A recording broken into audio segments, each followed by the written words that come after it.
नमस्कार, स्वागत है आपका एक और नए वीडियो में।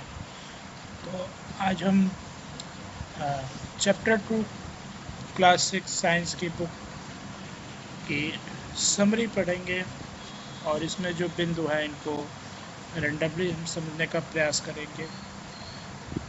फर्स्ट बिंदु ये है, we are surrounded by a large variety of plant and animals. Such variety of plant and animals as a part of biodiversity. तो बायोडाइवर्सिटी हमने आपको समझाया बहुत डिटेल में वीडियो में। अगर आपने वो वीडियो नहीं देखी है तो वीडियो को देखिए, ठीक है। ढेर सारी वैरायटी अलग अलग प्लांट की और अलग अलग एनिमल्स की मिला के हमने जो इसे एक नाम दिया है, टर्म ये है बायोडाइवर्सिटी। नेक्स्ट पॉइंट है, plant and animal can be grouped on the basis of similarity and difference among them। हम प्लांट और एनिमल को उनकी सिमिलरिटी और डिफरेंस के आधार पे हम ग्रुप बना सकते हैं, उनमें अंतर एवं समानता के आधार पर बना सकते हैं। उदाहरण के लिए जैसे लैंड पे रहने वाले जितने एनिमल हैं, ज़मीन पे रहने वाले जितने एनिमल हैं, हम इनको टेरेस्ट्रियल एनिमल बोलते हैं। पानी में जितने एनिमल रहते हैं इनको हम एक्वेटिक एनिमल या जलीय जीव कहते हैं। जितने एनिमल हवा में रहते हैं उनको हम एरियल एनिमल कहते हैं, वायवीय जीव कहते हैं, ठीक है। तो ऐसे ही प्लांट जो पानी में रहते हैं एक्वेटिक प्लांट हो गए, जो प्लांट ज़मीन पे उगते हैं उनको टेरेस्ट्रियल प्लांट बोल दिया गया। तो इस तरह से हम और अदर फीचर के आधार पे हम प्लांट और एनिमल का क्लासिफिकेशन कर सकते हैं। नेक्स्ट पॉइंट है, प्लांट है similarity and differences based on features associated with root, stem, leaf, flowers and on. पौधों में रूट, स्टेम, लीफ, फ्लावर्स के आधार पे सिमिलरिटी यानी समानता और डिफरेंस होता है। जैसे जड़, पत्ती, तना के आधार पर डिफरेंस होता है। जैसे कि आपने देखी रूट्स दो तरह की होती है, टैप रूट और एडवेंटिशियस रूट। स्टेम के आधार पे आपने पौधों को देखा, ठीक है, हर्ब, सर्ब, ट्री, है ना। लीफ के आधार पे आपने देखा venation, reticulate venation, parallel venation, ठीक है। फ्लावर के आधार पे जब हम ग्रुपिंग करते हैं तो flowering plant and non flowering plant का ग्रुप बनाते हैं, यानी कि जो पौधे फ्लावर में जिनमें फ्लावर नहीं आते हैं और एक पौधे का ग्रुप ऐसा जिसमें फ्लावर आते हैं, ठीक है। जो आगे बढ़ते हैं, the method of arranging things into group based on their common feature is called grouping. देखिए ग्रुपिंग है क्या कि किसी ऐसी विधि जिससे हम वस्तुओं को उनके समानता के आधार पे या उनके बीच जो कॉमन फीचर है उसके आधार पे हम अरेंज करते हैं, उसको हम ग्रुपिंग बोलते हैं, ठीक है। जैसे मान लीजिए आपके पास आपको ढेर सारे क्यूब दे दिए गए, उस पर कुछ हरे हैं, कुछ नीले हैं, कुछ लाल हैं, ठीक है। अब आपसे कहा जाए कि इनको आप ग्रुप बनाइए। ग्रुप बनाने के लिए आपको कम से कम एक सिमिलरिटी की ज़रूरत पड़ेगी। जैसे कलर हमने चूज कर लिया, रेड वालों को अलग कर लिया, हरे वाले को अलग कर लिया, ब्लू वाले को अलग कर लिया।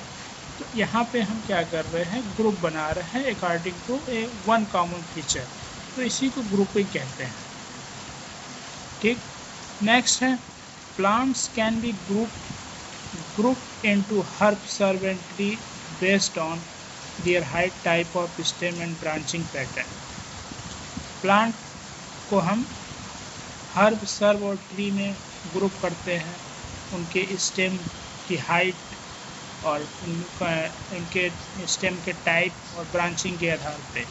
इसको वीडियो में आप देख सकते हैं, पिछली वीडियो में जाके प्लेलिस्ट में, ठीक। देखिए एनसीईआरटी की बुक इतनी पॉपुलर क्यों है? ये क्लास 6 की बुक है जो मैं आपको पढ़ा रहा हूँ, लेकिन इसमें जो टर्म्स दिए गए हैं वो आपके ऑल लाइफ जब तक आप साइंस पढ़ेंगे ये टर्म्स आपको हमेशा आपको सुनाई देंगे और यूज में आएंगे, लेकिन अगर इन टर्म के पीछे का जो कॉन्सेप्ट है, जो डेफिनेशन है, जो एक्सप्लेनेशन है, वो आपको क्लियर नहीं रहेगा तो आप हर क्लास में जाके आप भटकेंगे। ठीक है, तो इसलिए एनसीईआरटी की बुक इम्पॉर्टेंट होती है, क्योंकि इसमें जो परिभाषा दी रहती है उसको कोई काट नहीं सकता, और एक्यूरेट परिभाषा दी रहती है, एक्यूरेट डेफिनेशन दी रहती है। आप नीट की तैयारी करें या किसी भी पैरामेडिकल कोर्स की तैयारी करें या आगे आप बीएससी एमएससी करें, इस किताब को पढ़ना बहुत इम्पोर्टेंट है। इसलिए मैं इसकी सीरीज कर रहा हूँ ताकि आप इससे फ़ायदा उठा सकें। नेक्स्ट करें, plants can also be grouped as a dicotyledon and monocotyledon based on the number of cotyledon in their seeds। अब इससे पहले हमने आपको कॉटिलेडन बताया, एक चने के बीज का उदाहरण दिया, उसको आप जब भिगो दीजिए, ओपन करेंगे, 2 पार्ट में वो डिवाइड होगा तो वो डाइकॉट हो गया। ऐसे ही अगर मक्के का बीज है तो वो 2 पार्ट में नहीं डिवाइड होगा, ठीक है, उसको हम मोनोकाट बोलते हैं। तो ये डाइकॉट मोनोकाट इतना क्लियर जो है आपको अगर कंफर्म हो जाए तो बच्चों नीट जैसी परीक्षा में आप जीव विज्ञान विषय में आप 100% नंबर। लेकिन दिक्कत ये है कि ये जो टर्म्स हैं इनका मतलब बच्चे उनके दिमाग में या इस पे वो फोकस नहीं करते, डाइकॉट बस करते रहेंगे या मोनोकाट, लेकिन इस टर्म को वो नहीं समझेंगे। अब आपको हमने बता दिया कि ऐसे सीड्स जो पार्ट में इक्वली डिवाइड हो जाए उसको हम डाइकॉट कहेंगे। अब आप कोई भी सीड देखोगे अपने घर में, हैं, सपोज करो आपने दाल देखी, आप तुरंत बता दोगे डाइकॉट है, ठीक है। आपने चना देखा, तुरंत बता दोगे डाइकॉट। आप गेहूं का बीज देखोगे, तुरंत बता दोगे मोनोकाट। चावल देखोगे, तुरंत बता दोगे मोनोकाट। मक्का देखोगे, तुरंत बता दोगे मोनोकाट। तो ये हैबिट डेवलप करेंगे जब आप, तो मैं बता रहा हूँ आप नीट जैसी परीक्षा में भी बायोलॉजी विषय में आप 100% स्कोर करेंगे। और मेरा उद्देश्य यही है कि आप बच्चे बायोलॉजी अच्छे से सीखें। Next, monocot generally exhibit parallel venation in their leaves and possess fibrous root with dicot typically exhibit reticulate venation in their leaves and possess taproot। यहाँ क्या कह रहे हैं, ये मोनोकाट प्लांट जो होते हैं उनकी पत्तियों में पैरेलल वेनेशन होता है, उनकी जो सिराएं होती हैं वो पैरेलल होती हैं, ठीक है, और रूट जो होती है फाइब्रस। अब यहाँ पे देखिए एक वर्ड यूज किया गया जनरली। जनरली का मतलब हो गया समांतर, कुछ अपवाद आपको मिल सकते हैं, ठीक है। Will dicot typically exhibit reticular venation, और डाइकॉट में रेटिकुलर वेनेशन होता है और इसमें टैप रूट होती है। यहाँ भी ये है कि जनरली यानी अधिकतर पौधों में अगर वो डाइकॉट हैं तो उनमें रेटिकुलर वेनेशन होगा और टैप रूट होगी, और मोनोकाट हैं तो उनमें पैरेलल वेनेशन होगा और उनकी लीफ फाइब्रस होगी, ठीक है। आगे बढ़ते हैं।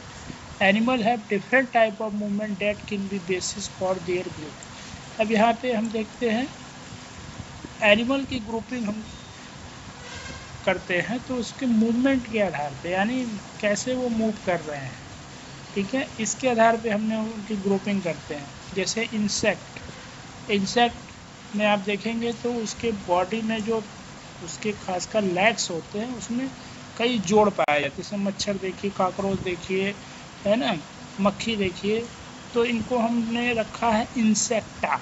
इंसेक्ट से इंसेक्टा बना, इंसेक्टा ग्रुप हो गया, ठीक है। जो रेंगने वाले जीव होते हैं जैसे सांप है, सांप रेंगता है तो इसको हमने रेप्टाइल्स में रखा है, ठीक है।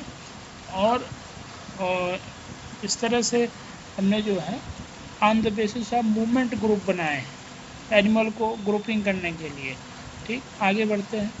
Biodiversity of different region varies of distinct environment condition. Biodiversity of different region very of distinct bio environmental condition. जो बायोडाइवर्सिटी यानी जैव विविधता है वो इन्वायरमेंट कंडीशन के कारण बदलती रहती है। ठीक है, जैसे आप पहाड़ों पे जाएंगे तो आप सोचें आपके आसपास के तरह के जीव नहीं मिलेंगे, और पहाड़ों पे जो जीव हैं वो आपके आसपास नहीं मिलेंगे। तो बायोडाइवर्सिटी यहाँ पे किससे इफेक्ट हो रही है? इन्वायरमेंटल कंडीशन से इफेक्ट हो रही है, यानी कि इन्वायरमेंटल कंडीशन जिस तरह की है उस तरह के वहाँ पे जीव डेवलप होंगे। नेक्स्ट है the special feature that enable plant and animal to survive in particular region is called adaptation. अब देखिए, एडाप्टेशन की एक परिभाषा दी गई है। एडाप्टेशन क्या है? Special feature. आप मछलियों का शरीर देखिए, एकदम पतला होता, चपटा होता। क्यों? क्योंकि उनको पानी में तैरने की आसानी है। That is adaptation. मछली का शरीर जो है वो पानी में रहने लायक बना है, पानी में तैरने लायक बना है। बर्ड जो होती हैं वो हवा में उड़ती हैं, और वो क्यों उड़ पाती हैं? क्योंकि उनकी हड्डियाँ खोखली होती हैं, और उनकी भी बॉडी आप देखेंगे तो बोट शेप रहेगी, बोट शेप, ताकि आगे से चोंच गिली होती, पीछे से पूँछ होती और बीच में थोड़ा फूला रहता है। ठीक है, ताकि वो हवा में आसानी से फ्लाई कर सके।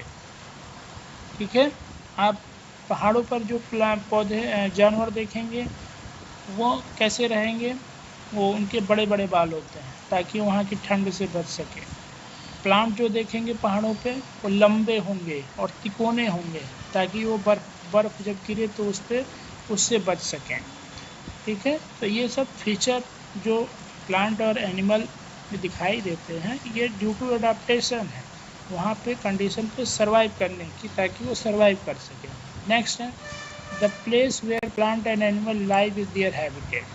हैबिटेट क्या है? जैसे आप कहाँ रहते हो?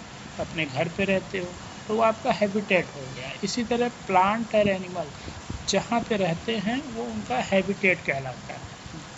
जीव विज्ञान की, बायोलॉजी की भाषा में उसको हैबिटेट बोलते हैं। ठीक है, जैसे अब रैबिट है, रैबिट आपको घास में रहता है तो उसका हैबिटेट हो गया ग्रीन लैंड या ग्रास लैंड। ठीक है, शेर है, शेर जंगल में रहता है, फॉरेस्ट में रहता है, उसका हैबिटेट हो गया फॉरेस्ट।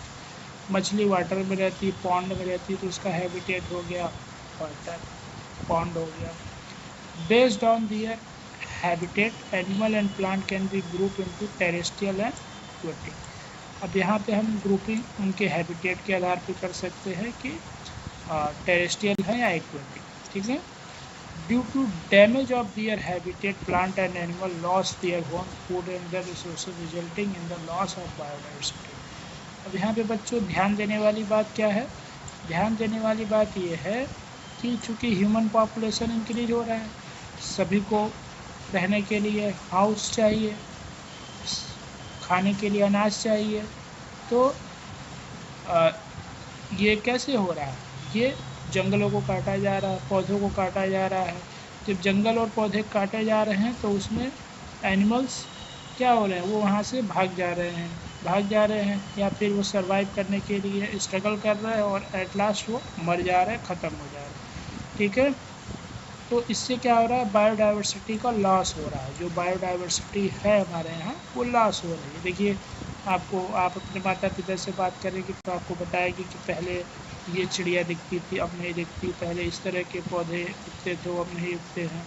तो ह्यूमन की तमाम तरह की एक्टिविटियों के कारण ये सारी चीज़ें जो हैं ख़त्म होती जा रही हैं। तो हम due to damage of their habitats, क्योंकि हम इनके हैबिटेट यानी रहने के स्थान को ख़राब कर रहे हैं, प्लांट को ख़राब कर रहे हैं और एनिमल को ख़राब कर रहे हैं। ठीक है, जैसा हैबिटेट हम ख़राब कर रहे हैं तो प्लांट और एनिमल दोनों नष्ट हो रहे हैं। We must protect biodiversity to ensure that our planet is full of life, helping plant and animal survive them thrive. We must protect biodiversity, हमें बायोडाइवर्सिटी को प्रोटेक्ट करना पड़ेगा अगर हमें अपने प्लैनेट पे जीवन चाहिए। ठीक है, और हम प्लांट और एनिमल की मदद कर सकते हैं अगर हम अपने बायोडाइवर्सिटी को बचाएं। हमारे कुछ हम ग्रीन टेक्नोलॉजी का प्रयोग करें, ऐसी चीज़ें बनाएं जो हमारे पर्यावरण के लिए नुकसानदायक ना हो, तो हम इनको तो इसमें इनको जो है हम प्रोटेक्ट कर पाएंगे।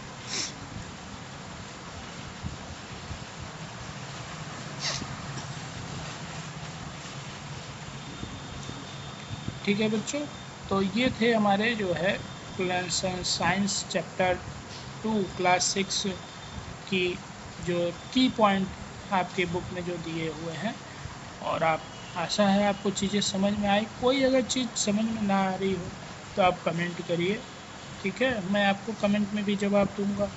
या हो नहीं, अगर बड़ी चीज़ रहेगी, अगर वीडियो की आवश्यकता होगी तो मैं वीडियो बनाऊंगा, ठीक है। तो वीडियो को देखने के लिए धन्यवाद। ऐसे ही सीखते रहिए।